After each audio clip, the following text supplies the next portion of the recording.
Whakalofalayatu, I'm Sarai Mangawa, and welcome to our weekly bulletin of BCN News. A special whakalofatu to our viewers from around the Pacific, thanks to our partner Pacifica TV. Leading the news tonight, the second reading of the 4 Constitution Amendment Bills was passed yesterday in the Fonoikepule. This will now allow for a 13-week stand-down period for public consultations and meetings before the bills are returned to the Assembly for the final reading. The bills that pass the third and final reading will go to a public referendum scheduled for August this year.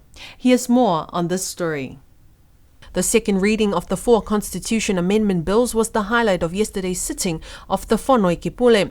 Despite much debate and discussions on the first bill to change the title of Premier to Prime Minister, votes came to 16 MPs in support and 3 opposed, including Common Role Member of Parliament Olaf Toveve Jacobson.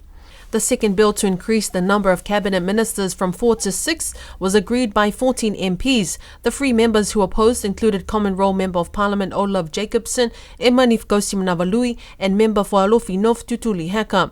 The third bill to increase the term of each assembly from 3 to 4 years was also agreed by 14 MPs. The 3 opposition members included Common Role Member of Parliament Jacobson, Gausim-Navalui, and Member for Toi Dion Taufitu. The fourth bill to amend the reference in the Constitution of Audit Office to the Auditor General was unanimously agreed by Members of Parliament. For Amendment Bills 2 and 3, supporting Members of Parliament agreed to its immediate effect in the current 18th Niue Legislative Assembly. For now, the Fonoikepule will undergo a stand-down period to discuss the bills until after 13 weeks it will be returned to the House for the third and final reading. If passed, a public referendum will take place to allow the people to vote on the amendments. The referendum is expected to take place in early August. The Public Service has initiated an investigation into a breach of confidential government information. The investigation was triggered after a photo taken of a confidential cabinet minutes was leaked on the Niue Hunters group and circulated to other messenger groups on Tuesday night. In its statement to BCN News yesterday, the Niue Public Service Commission says that every effort is made to uphold confidentiality and ensure the security of all sensitive government information.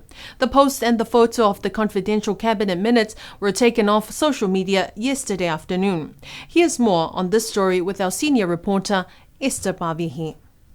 The Minister for the Public Service Commission, Honourable Crosley Tatui, in a statement to BCN News, said that the Hunters Group has acknowledged and apologised for the oversight by inadvertently posting the CM or the Cabinet Minute on social media. He says, in general, the Niue Public Service Commission and the Office of the Secretary of Government are aware and measures are taken to remind all public servants to take heed of the Public Service Code of Conduct. Meanwhile, the Commission will, in addition to the investigation, also issue an official circular reminding all employees of the Niue Public Service of their obligation under information confidentiality. In a statement to BCN News, the chairperson of the Public Service Commission, Aida Talangi Hekesi, said every Niue Public Service employee, as part of their employment contract, signs a Code of Conduct document, and within the code there are specific rules and regulations governing confidentiality and information security. What is notable, though, about this incident is the general lack of awareness of public servants that it is a criminal offence to leak confidential government information. When asked if public servants are aware of the criminal law code about wrongful communication, retention or copying of official information, the Public Service Commission says that not all employees within the public service are fully aware of their obligations regarding breach of information confidentiality and the potential consequences under Niue's Criminal Law Code 115. The Commission said that while the Code of Conduct is a part of the employees' contracts, understanding the implications of the criminal element of breach of confidential information might not be apparent to every employee. The penalty for breaking the law regarding the wrongful communication, retention or copying of official information is an imprisonment term of up to 3 years. Esther Pavihi for BCN News. The Australia and New Zealand Army Corps Anzac Day is commemorated on the 25th of April each year.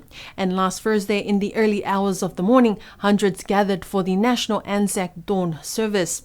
The service is organised by the Niue RSA, and this year the special guests included the Speaker of the New Zealand Parliament and his delegation, as well as Niuean servicemen and women from the New Zealand and Australia Defence Forces who came especially to be part of the 2024 Anzac commemorations. Left, right, left. The National Dawn service began with the March of the Boys and Girls Brigade of the Ekalesia Kerisiano Niue. A moment of silence was taken to remember the 150 Niue warriors and those who fought and gave their lives in the various battles in New Zealand, Australia, and the world.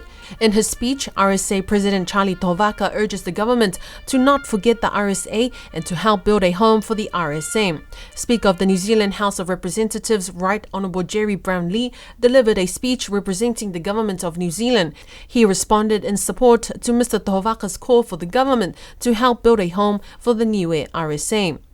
Today we remember the New Zealand, Australian and Niuean soldiers who gave their lives and gave their service in the most horrible of campaigns at Gallipoli. Speeches were also delivered by Australia High Commissioner Her Excellency Katie Stewart and Minister for Social Services Honourable Sonia Talangi representing the government. We have always stood incredibly proud, honoured, privileged to embrace the spirit of Anzac, to honour those who fought hard for all of us, for the unquenchable thirst for justice, freedom and peace, for the values of independence and fairness and the willingness to defend these things if need be. The choir from the Seventh-day Adventists sang a special hymn to remember all those who fought for world peace. Premier told BCN News that the government is working with the RSA Niue to help with future Anzac commemorations to include not just the remembrance of the 150 Toas from Niue in World War I, but also to remember all Niueans who have served in other conflicts since then. Everyone here is for the same common goal, is to pay respects and say thank you for the freedom that we're enjoying today. And I think it's very important that we always remember. The service concluded with the laying of wreaths and flowers on the memorial, remembering and honouring Niue's 150 warriors. Fiji's non-resident High Commissioner to Niue, His Excellency Ratu Inoke Kumbuabola, arrived on the island this week and presented his credentials to the Premier and Cabinet on Tuesday. He is the first High Commissioner of the Republic of Fiji to visit Niue following the signing of diplomatic relations between the two countries last year during the Pacific Islands Leaders Forum meeting held in the Cook Islands. BCN News sat down with Kumbuabola, who shared more about his visit. With a political career spanning over 3 decades, Fiji's new non-resident High Commissioner to Niue, His Excellency Ratu Inoke Kumbuabola, is one of Fiji's longest-serving politicians. The Wellington-based Kumbuabola says he's very honoured to be in Niue and shared more on his credential presentations to the Cabinet on Tuesday. In my statement yesterday to the Premier, I mentioned that there's so many opportunities for enhancing our relationship between Niue and Fiji and Niue in terms of agriculture, fisheries, and other sectors. And also we work together in the regional for regional issues like climate change through the Pacific Islands Forum, which is a very important vehicle for the Pacific Island countries. So those are some of the things I mentioned. Also, of course, I thank them for the warmth, hospitality extended to our people, our diaspora who are here in Niue. They've become part of Niue, the life of Niue, and I thank the Premier for looking after our diaspora. Kumbuabola also shared some key areas of focus between the two countries now that diplomatic relations have been formalized. Key areas include fisheries, agriculture, the education sector, and the possibility of direct flights from Nadi to Alofi. I would like to explore that if possible, but again, it's all in terms of numbers. It's really up to Fiji Airways. Also, Cook Islands the same. They're looking at direct flights from Nadi to Rarotonga. So that's one thing that we would like to explore, the possible Fiji Airways flights direct to to Niue. And also fisheries. Fisheries, I was speaking to the Minister for Fisheries, Minister Mona, yesterday afternoon. The possibility of Fiji helping to set up a fishing processing plant here in Niue. I understand there used to be one here before, but it's closed. And the other sector, agriculture, there's one area too that we can help. And of course, the students from here that go to study at the University of the South Pacific. I also was mentioning to the Minister for Education yesterday, the Fiji National University is becoming more regional now.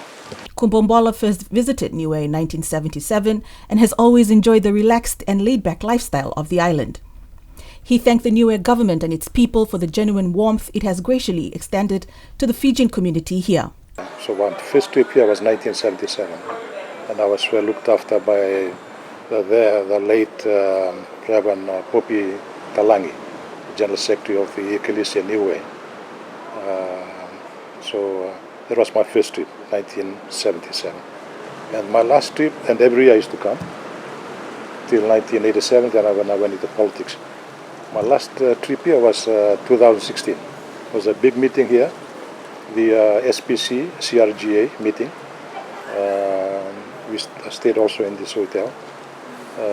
So that was 2016, my last trip in Niue. And I enjoy coming to Niue. It's more relaxed, unlike being in Wellington. So, yeah. Last night he was hosted to a traditional welcoming ceremony and dinner by the Fijian community at the Niue Golf and Sports Club that included a Talanoa session.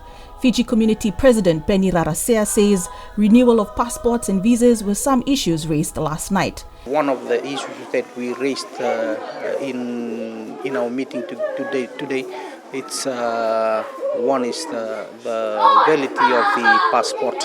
Most of us, our passport, our passport already expired a few years, but we thank the Lord that we can come and discuss with the ambassador that there are areas that the office they can look at the renewing of the passport expiry dates, and also with the possibility of them to go back and discuss with the Fiji government to allow us with the free visa. Especially it's really quite expensive for us to apply for the visa to go in and also coming back. Fijian Gianni Taomba says it means a lot to now have a commissioner who can listen to their issues, especially with the growing Fijian community.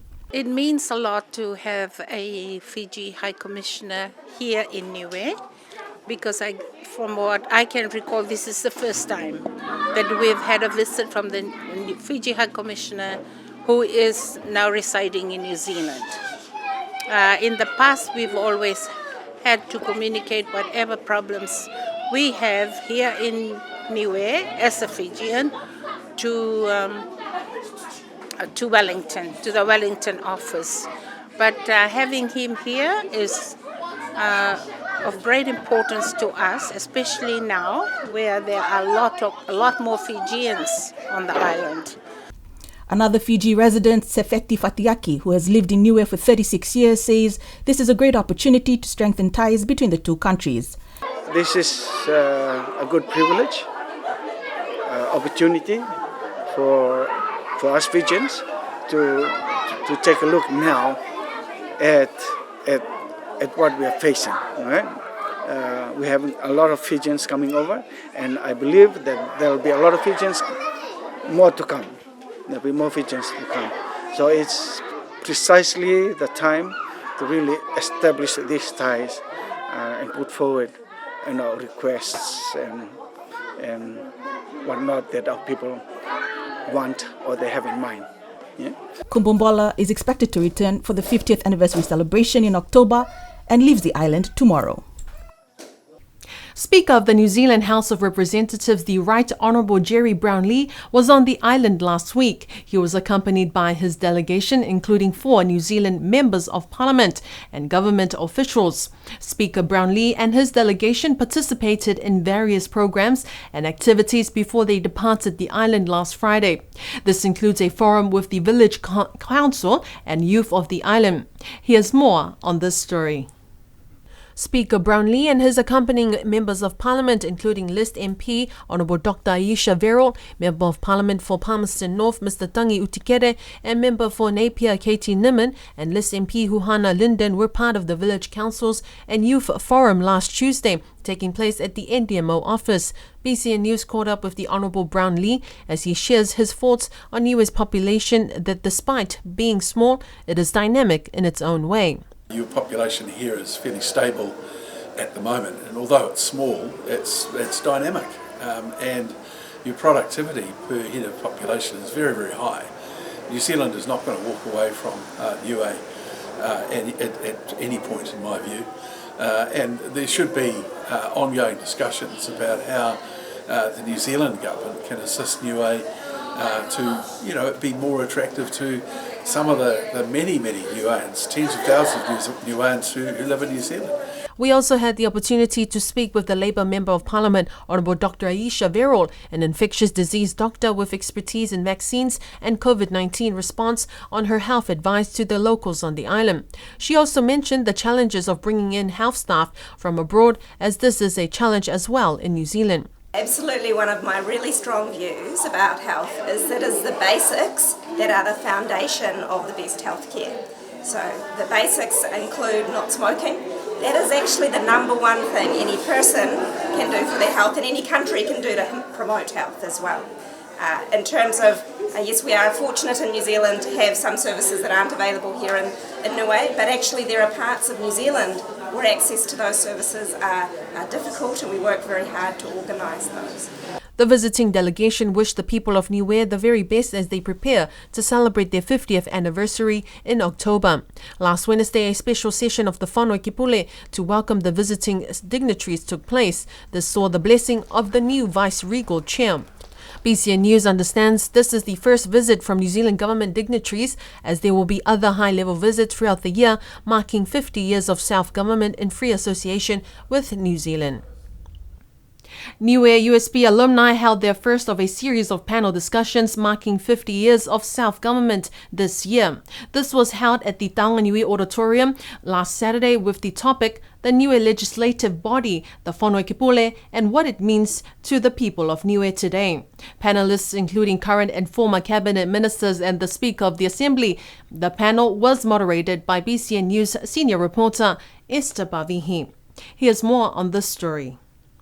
The 6 panelists included Speaker of the Assembly Honourable Hima Douglas, Common Roll Member of Parliament Honourable Billy Talangi, who chairs the Constitution Review Committee, and Deputy Chair, Common Roll Member of Parliament Sina Hemana Hekau. Also on the panel was Common Roll Member of Parliament Honourable Olive Jacobson and former Cabinet Ministers Vaenga Tukuitonga and lawyer Tongia Sione Holo. There were varying views, with panelists looking back at the history of the Niue Assembly or the Whanau Ekepule since the Constitution came into force in 1974. The question, I guess, for us has the Niue supreme law-making body, which is the Assembly, the Niue Assembly, are small, but has it lived up to expectations? What expectations? What expectations? That's the first question we need to ask.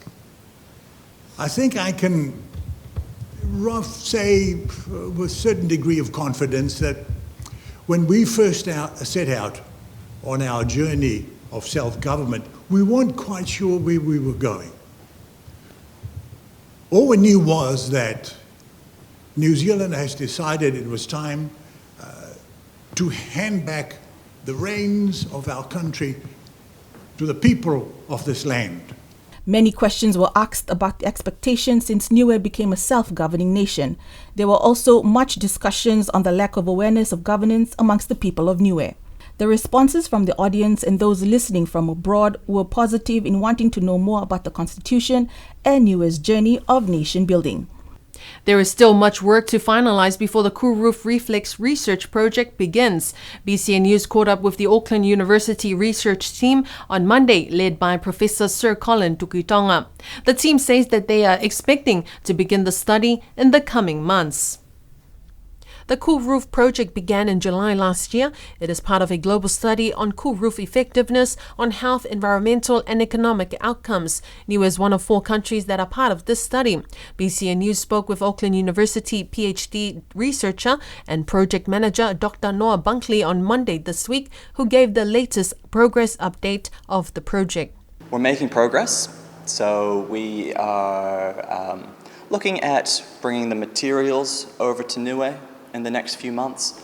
We are currently looking at hiring some people to be part of the research data collection and hiring some people to help apply the cool roofs to the houses.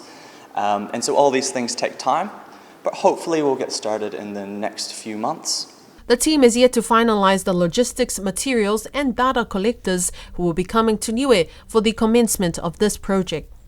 Preparations are well underway for the group preparing for the much-anticipated 13th Festival of Pacific Arts and Culture that will be held in Hawaii from the 6th to the 16th of June this year. Group team leader Moira Enetama says the group have been rehearsing for the past month. He has more on this story. Niue group leader Moira Enetama is happy with the commitments shown by the group heading to the Festival of Pacific Arts and Culture, despite some challenges along the way. I think we're doing pretty well with our coordination, getting the team to Hawaii. The first challenge we had was securing flight seats to Auckland and to Hawaii, because it's very expensive traveling to Hawaii. And we're very fortunate for the commitment and determination of all the members that have registered to travel to Hawaii to the festival. They have been able to secure half of the airfares, and the government of Niue is providing the other half.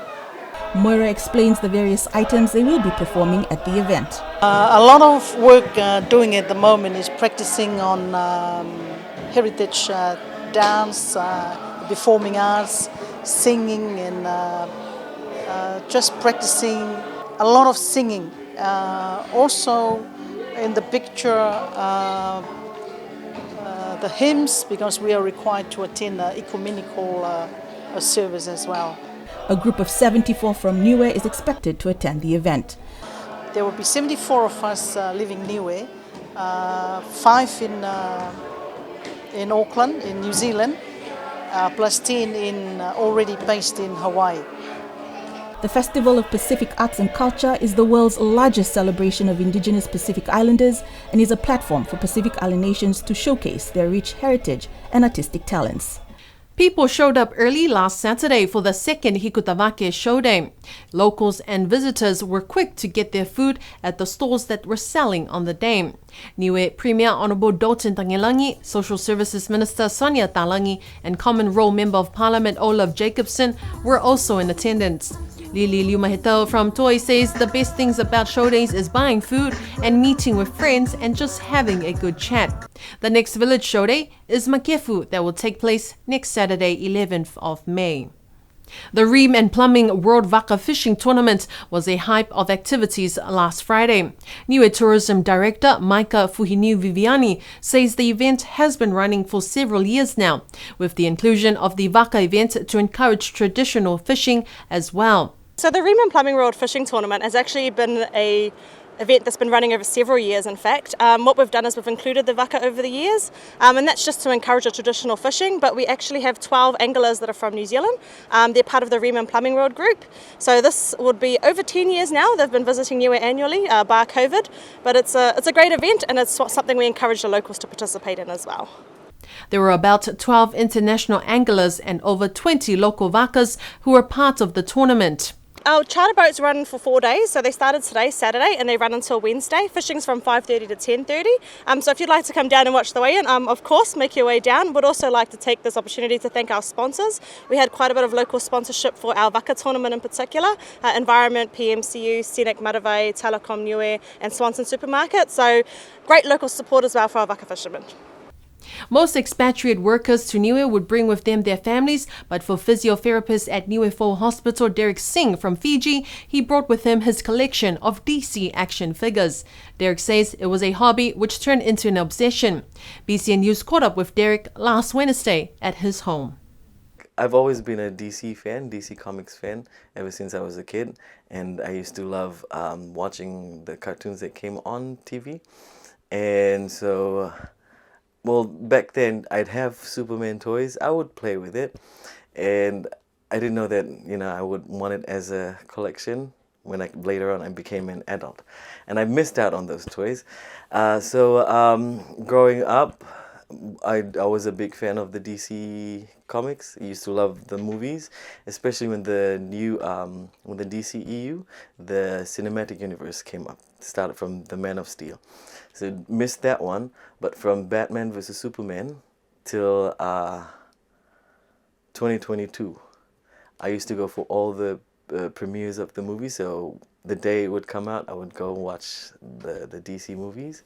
Derek's growing passion for DC and collecting its action figures can be an inspiration to many others who have a similar interest. Social stigmas generally view such action figures as toys for children, but Derek is encouraging all ages, especially adults, that it is only normal, but it's important to first build your confidence and passion like he did since 2017. And that concludes our news bulletin for tonight. Join us again next week Tuesday for our Wangahau Niue bulletin. Until then, wishing you all a happy and safe weekend. Good night.